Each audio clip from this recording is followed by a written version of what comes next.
All right, so here in this presentation, I will go over some of the diseases and conditions associated with the integumentary system, starting with a couple types of skin cancer. So first one listed is basal cell carcinoma. You can see some images here of that type of cancer. It's the most common type of skin cancer, most often due to UV light exposure. It's called basal cell because it affects the basal layer of the epidermis. That's the bottom row of cells in the epidermis. And for the prognosis, it's pretty slow growing. Tumors might spread to local tissues, but it rarely metastasizes. Squamous cell carcinoma affects the squamous cells of the epidermis. These are the upper layers. It causes hardening of the cells. So you can see almost looks like a scab in these areas. The prognosis for this type of cancer, there is a greater potential for metastasis than with basal cell carcinoma. And then finally, malignant melanoma. This affects the melanocytes in the epidermis. These are the cells that produce some melanin, which is a sort of a dark brown pigment. And prognosis for this type this is actually the worst. It's highly metastatic and there's a greater mortality rate than with the other two types. So other diseases and conditions associated with the integumentary system. You can see some pictures along with, I'll give you the definitions. An abscess is a localized collection of pus at the site of an infection. Acne is an inflammatory disease of the sebaceous glands. Remember, those are the oil glands. And lesions associated with acne include papules, pustules, and nodules. Alopecia is partial or complete hair loss resulting from normal aging or a skin disease. Cellulitis, shown here, is a widespread infection of the skin, accompanied by inflammation and pain. Next, ecchymosis. This is simply a bruise. So it's when you have skin discoloration resulting from a hemorrhagic area. So blood has escaped from blood vessels. And eczema, shown here, is a chronic inflammatory skin condition characterized by papules, pustules, scales, crusts, and scabs, and also accompanied by itching.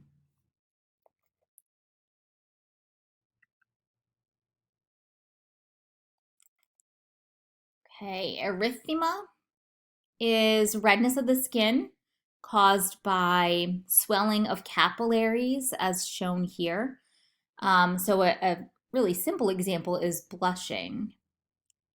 Impetigo is a bacterial skin infection characterized by pustules that become crusted and sometimes rupture.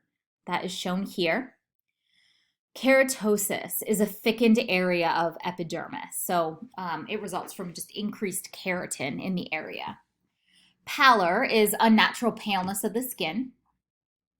Petechia is pinpoint hemorrhaging under the skin. So little pinpoints of where blood has escaped. Pruritus is intense itching. Psoriasis, there's a picture right here. This is a chronic skin condition characterized by red patches covered by thick, dry, silvery scales, which is what you see here. And that's due to excessive development of the basal layer of the epidermis. Scabies is a contagious skin disease that's transmitted by mites. Tinea is a fungal infection of the skin, and you can see what it looks like here. This is basically ringworm, if you've heard of that. An example is tinea pedis, which is when it affects the foot. This is called athlete's foot. Urticaria is an allergic reaction of the skin. You can see it here. And it results in wheals or hives. Verruca are warts. This is an epidermal growth caused by a virus. And vitiligo is a localized loss of skin pigmentation, which is shown here. Okay, just a couple other things. Medical, surgical, and diagnostic procedures related to some of these conditions. A allergy skin test is any test where a suspected allergen is applied to or actually injected into the skin to determine a patient's sensitivity to it. A biopsy is removal of tissue, which is a very small amount of tissue, for microscopic inspection or examination. Chemabrasion, also known as a chemical peel, is the chemical removal of the outer layers of skin, and that's often for cosmetic reasons. Cryosurgery is the use of sub-freezing temperature to destroy abnormal tissue, like warts, for example. It's commonly used to treat that. Debridement is the removal of dead tissue from a wound, and that's done to help promote healing. Dermabrasion is abrasion, which is rubbing, to mechanically scrape away the epidermis. And a skin graft is transplantation of healthy tissue to an injured site.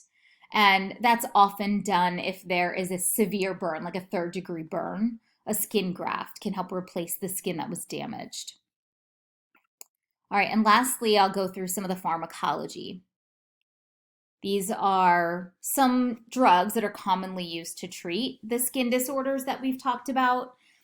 Antifungals are used to treat any sort of fungal infection, like tinea, for example, athlete's foot. Antihistamines inhibit allergic reactions of inflammation, redness, and itching. Antiseptics are topically applied agents that inhibit bacterial growth. Corticosteroids decrease inflammation and itching. And finally, topical anesthetics block sensations of pain by numbing the skin.